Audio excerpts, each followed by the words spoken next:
बच्चों, आप सभी का हमारे YouTube चैनल आइडियल देव क्लासेस में स्वागत है। बच्चों, आज हम आपके लिए नेशनल मेंस कम मेरिट छात्रवृत्ति परीक्षा 2022 के महत्वपूर्ण वस्तुनिष्ठ प्रश्न लेके आए हैं जो हिंदी मीडियम के लिए हैं। और जो आपकी परीक्षा होगी नेशनल मेंस कम मेरिट छात्रवृत्ति परीक्षा, इस परीक्षा 2 भाग में होगी, भाग 1 और भाग 2। इसमें भाग 1 में मानसिक योग्यता परीक्षा संबंधी प्रश्न आएंगे और भाग 2 में शैक्षिक योग्यता परीक्षा संबंधी प्रश्न आएंगे। शैक्षिक योग्यता परीक्षा के अंतर्गत विज्ञान, सामाजिक विज्ञान और गणित विषय आएंगे। और आज हम इस वीडियो के माध्यम से आपको सामाजिक विज्ञान का विषय विज्ञान का भौतिक शास्त्र बता रहे हैं। भौतिक शास्त्र का प्रश्न क्रमांक कौन सा 61 से चालू करेंगे। हमने भाग 1 और भाग 2 में प्रश्न क्रमांक 1 से 60 तक बता चुके हैं। अब देखते हैं प्रश्न क्रमांक 61। प्रश्न क्रमांक 61 में क्या दिया है, चलिए देखिए। यदि बिजली चमकने के क्या कह रहा है, यदि बिजली चमकने के 4 सेकंड पश्चात बादल का गरजना सुनाई पड़ता हो तो बिजली चमकने का स्थान हमसे कितनी दूरी पर है। प्रश्न को फिर से देखिए। यदि बिजली चमकने के 4 सेकंड पश्चात बादल का गरजना सुनाई पड़ता हो तो बिजली चमकने का स्थान हमसे कितनी दूरी पर है। तो इसका सही आंसर क्या होगा, तो इसका सही आंसर होगा बी नंबर 1340 मीटर दूरी पर होगा। कितनी दूरी पर होगा, 1340 मीटर दूरी पर। प्रश्न नंबर 62 देखते हैं। प्रश्न नंबर 62 क्या कह रहा है, यदि हवा में ध्वनि का वेग 332 मीटर प्रति सेकंड हो तो 0.2 मीटर लंबी पाइप में मूल संवर्क की आवृत्ति होगी। प्रश्न क्या कह रहा है, यदि हवा में ध्वनि का वेग 332 मीटर प्रति सेकंड हो तो 0.2 मीटर लंबी पाइप में मूल संवर्क की आवृत्ति होगी। तो इसका सही आंसर हो जाएगा डी नंबर 830। कितनी होगी इसकी आवृत्ति, 830 होगी। नेक्स्ट अगला प्रश्न देखते हैं। प्रश्न नंबर 63 देखते हैं।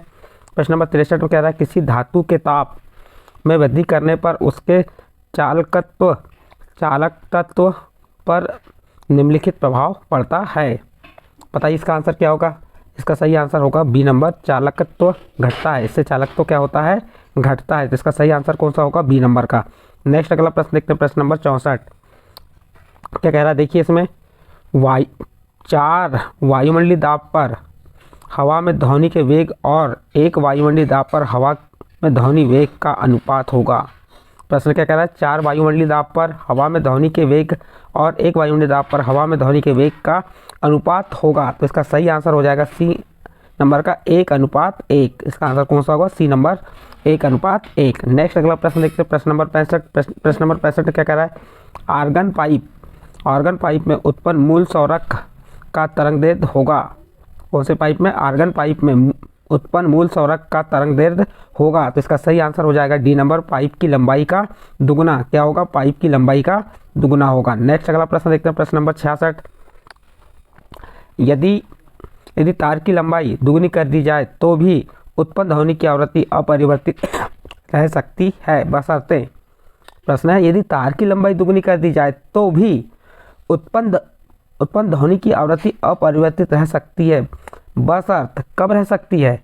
उसका सही आंसर होगा सी नंबर, तार का तनाव आधा कर दिया जाए। क्या किया जाए, तार का तनाव आधा कर दिया जाए। नेक्स्ट अगला प्रश्न, प्रश्न नंबर 67 देखते हैं। यदि एक बंद पाइप में मूल आवृत्ति 312 हर्ट्ज हो तो इसका प्रथम अधिस्वर होगा।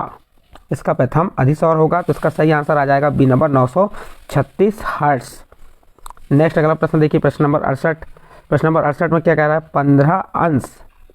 15 अंश सेल्सियस ताप पर 380 मिलीमीटर दाब पर ध्वनि का वेग 340 मीटर प्रति सेकंड है। यदि ताप को नियत रखकर दाब दुगुना कर दिया जाए तो ध्वनि का वेग होगा। क्या होगा ध्वनि का वेग, तो इसका सही आंसर होगा सी नंबर, 340 मीटर प्रति सेकंड। कितना होगा, 340 मीटर प्रति सेकंड। नेक्स्ट अगला प्रश्न देखते हैं। प्रश्न नंबर 69। प्रश्न नंबर 69 में क्या कह रहा है, निम्नलिखित में से ध्वनि के किस अभिलक्षण से हम विभिन्न स्रोतों से आने वाली समान आवृत्ति और प्रबलता वाली 2 संगीतिक संवर्कों में अंतर कर सकते हैं। तो चलिए इसका सही आंसर हो जाएगा ए नंबर, ध्वनि का स्वरूप। क्या होगा, ध्वनि का स्वरूप। नेक्स्ट अगला प्रश्न देखते हैं। प्रश्न नंबर 70। प्रश्न नंबर 70 में कह रहा है, किसी कंपमान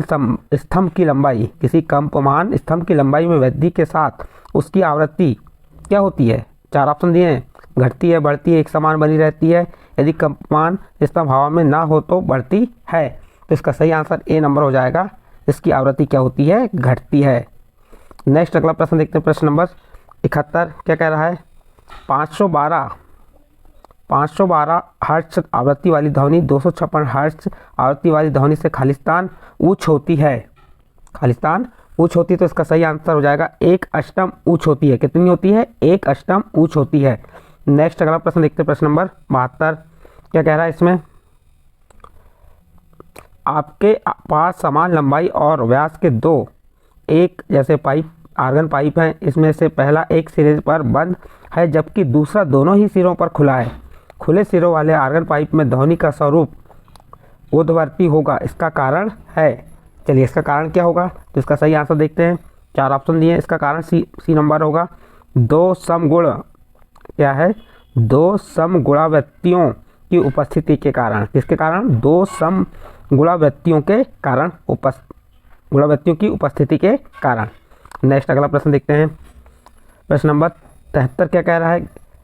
गैसों में किन्हीं 2 नियत तापों पर ध्वनि तरंगों को निम्नलिखित व्यंजक द्वारा निरूपित किया जा सकता है। तो इसका सही आंसर हो जाएगा सी नंबर का V1/V2 बराबर T2/T1। तो इसका सही आंसर कौन सा होगा? सी नंबर का। क्या प्रश्न क्या था? गैसों में किन्हीं 2 नियत तापों पर ध्वनि तरंगों को निम्नलिखित व्यंजक द्वारा निरूपित किया जा सकता है। तो इसका सही आंसर सी नंबर आएगा V1/V2 बराबर T2/T1।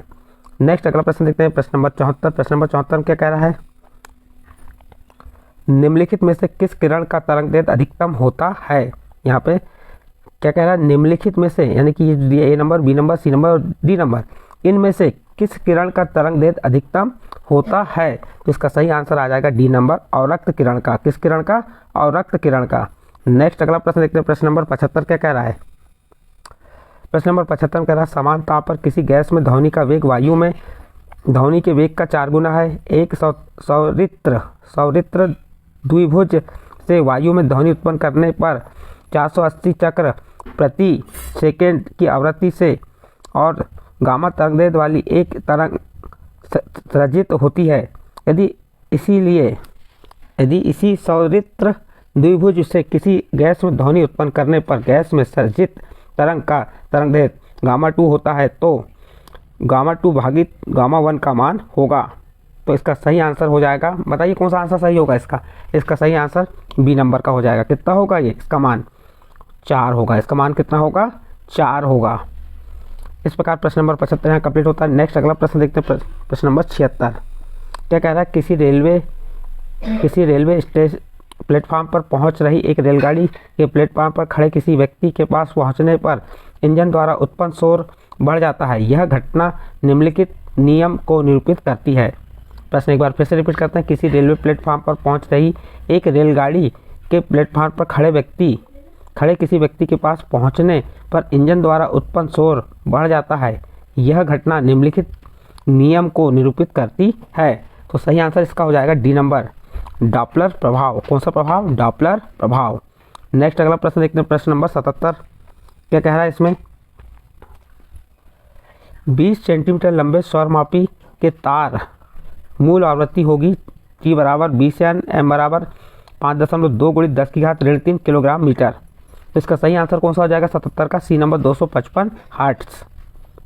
इसके बाद नेक्स्ट अगला प्रश्न देखते हैं, प्रश्न नंबर 78 क्या कह रहा है?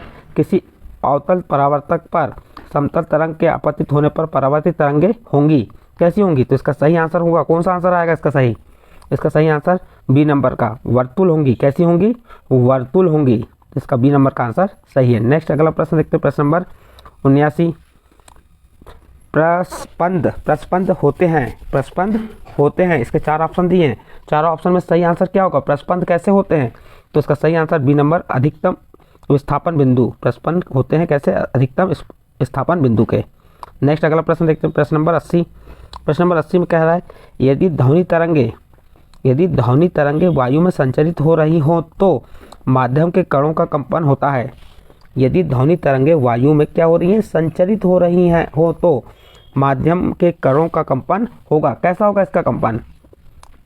तो इसका सही आंसर ए नंबर, संचरण की दिशा के समांतर होगा। कैसा होगा? संचरण की दिशा के समांतर होगा। इसका ए नंबर का आंसर सही है। नेक्स्ट प्रश्न 81 देखिए। प्रश्न 81 में क्या कह रहा है? प्रश्न 81 कह रहा है, यदि ध्वनि तरंगें वायु में संचारित हो रही हो तो माध्यम के कणों का कंपन होता है। प्रश्न क्या कह रहा है? प्रश्न कह रहा है यदि ध्वनि तरंगें वायु में संचारित हो रही हो तो माध्यम के कणों का कंपन होता है। तो इसका सही आंसर आ जाएगा बी नंबर, अनुदैर्ध्य। कैसा होता है? अनुदैर्ध्य। नेक्स्ट प्रश्न 82 देखते हैं। प्रश्न नंबर 82 में क्या कह रहा है? यदि दो कंपमान निकाय अनुनाद में हो तो इसका आंसर हो जाएगा उनकी आवृत्तियां समान होंगी। उनकी आवृत्तियां कैसी होंगी? समान होंगी। यदि दो कंपमान निकाय अनुनाद में हो तो उनकी आवृत्तियां समान होंगी। नेक्स्ट अगला प्रश्न देखते हैं। प्रश्न नंबर 83 क्या कह रहा है? प्रश्न नंबर 83, यदि किसी कमरे का ताप 30 अंश सेल्सियस हो तो ध्वनि का वेग होगा। यदि किसी कमरे का ताप 30 अंश सेल्सियस हो तो ध्वनि का वेग होगा कितना होगा? 350 मीटर प्रति सेकेंड। नेक्स्ट अगला प्रश्न देखते हैं। प्रश्न नंबर 84, किसी सौरित्र द्विभुज में कितने निस्पंद और प्रस्पंद होते हैं? प्रश्न नंबर 84 में क्या कह रहा है? किसी सौरित्र द्विभुज में कितने निस्पंद और प्रस्पंद होते हैं? तो इसका सही आंसर हो जाएगा डी नंबर का 4 होते हैं। फिर अगला प्रश्न, A1 और A2 आयाम वाली दो तरंगों के परस्पर व्यतिकरण से प्राप्त परिणामी तरंग का अधिकतम आयाम होगा। तो इसका सही आंसर डी नंबर A1/A2। क्या होगा? A1/A2। नेक्स्ट अगला प्रश्न देखते हैं। प्रश्न नंबर 86। प्रश्न नंबर 86 क्या कह रहा है?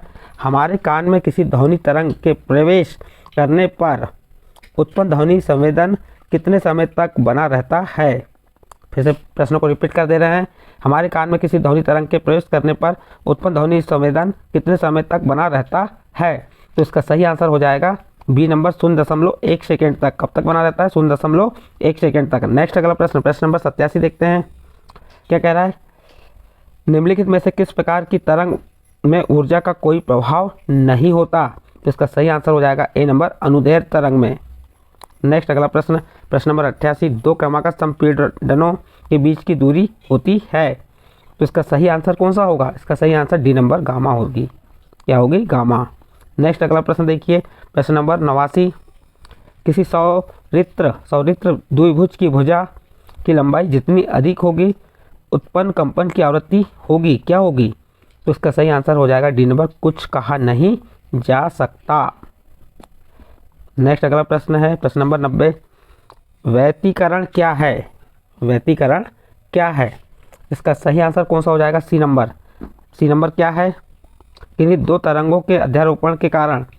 इसका सही आंसर कौन सा होता है आपको? C number. किन्हीं भी दो तरंगों के अध्यारोपण के कारण दोनों की तीव्रताओं के योग में हुए परिवर्तन को व्यतिकरण कहते हैं। नेक्स्ट अगला प्रश्न, प्रश्न नंबर 91, क्या कह रहा है इसमें? किसी तरंग के दो निकटतम गर्तों के बीच की दूरी कहलाती है। क्या कहलाती है? किसी तरंग के दो निकटतम गर्तों के बीच की दूरी कहलाती है। तो इसका सही आंसर आ जाएगा सी नंबर, तरंग दैर्ध्य। क्या कहलाती है? तरंग दैर्ध्य। नेक्स्ट अगला प्रश्न देखते हैं। प्रश्न नंबर 92। प्रश्न नंबर 92 में क्या कह रहा है? ध्वनि तरंगों की प्रतिध्वनि की परिघटना निम्नलिखित के कारण होती है। तो चलिए इसका आंसर बताइए। क्या कह रहा है? ध्वनि तरंगों की प्रतिध्वनि की परिघटना निम्नलिखित के कारण होती है। तो इसका सही आंसर हो जाएगा ए नंबर, परावर्तन के कारण। किसके कारण होती है? परावर्तन कारण। नेक्स्ट अगला प्रश्न देखते हैं। प्रश्न नंबर 93, क्या कह रहा है? दो सौरकों के बीच सौरांतराल का निर्धारण निम्नलिखित के द्वारा किया जाता है। तो इसका सही आंसर हो जाएगा सी नंबर, उनकी आवृत्तियों के अनुपात द्वारा। किसके द्वारा किया जाता है? उनकी आवृत्ति के अनुपात के द्वारा। नेक्स्ट अगला प्रश्न देखते हैं। किसी माध्यम में ध्वनि का वेग, किसी माध्यम में ध्वनि का वेग क्या होता है? तो इसका सही आंसर हो जाएगा डी नंबर, माध्यम के घनत्व के वर्गमूल के व्युत्क्रमानुपाती होता है। नेक्स्ट अगला प्रश्न देखते हैं। प्रश्न नंबर 95, क्या चंद्रमा के धरातल पर दो व्यक्ति एक दूसरे की बात सुन सकते हैं? इसका सही आंसर है बी नंबर, नहीं। चंद्रमा पर ध्वनि तरंगों के संचरण हेतु कोई माध्यम नहीं है। तो इसका सही आंसर कौन सा हो जाएगा? B number. नेक्स्ट प्रश्न 96 नंबर का प्रश्न क्या कह रहा है? ध्वनि की श्रव्यता का परास है। ध्वनि की श्रव्यता का परास है। तो इसका सही आंसर हो जाएगा सी नंबर, 0 से 2000 हर्ट्ज। फिर प्रश्न नंबर 97 देखिए। निम्नलिखित में से किस तरंग का तरंगदैर्ध्य दीर्घतम है? यहाँ पे 4 तरंगें दी। किस तरंग का तरंगदैर्ध्य दीर्घतम है? तो इसका सही आंसर आ जाएगा डी नंबर, औरत किरण। कोसी किरण का, औरत किरण का तरंगदैर्ध्य दीर्घतम है। नेक्स्ट अगला प्रश्न 98 देखते हैं। किसी डोरी की स्थितिज ऊर्जा और गतिज ऊर्जा का योग होता है। किसी डोरी की स्थितिज ऊर्जा और गतिज ऊर्जा का योग होता है। तो इसका सही आंसर आ जाएगा ए नंबर, आयाम के वर्ग के अनुक्रमानुपाती। इस प्रकार से आपका प्रश्न नंबर 98 यहाँ कंप्लीट होता है और इस प्रश्न के साथ ये वीडियो भी यहाँ समाप्त होता है। बच्चों, ये जो आपको विज्ञान के हमने महत्वपूर्ण प्रश्न बताएं, कहाँ तक 98 तक, कहाँ से लेके 61 से लेके 98 तक बताएं, ये प्रश्न यदि आपके समझ आए हों तो आप हमारे चैनल आइडियल देव क्लासेस को सब्सक्राइब कीजिए, लाइक कीजिए एवं अन्य ग्रुप में शेयर जरूर कीजिए।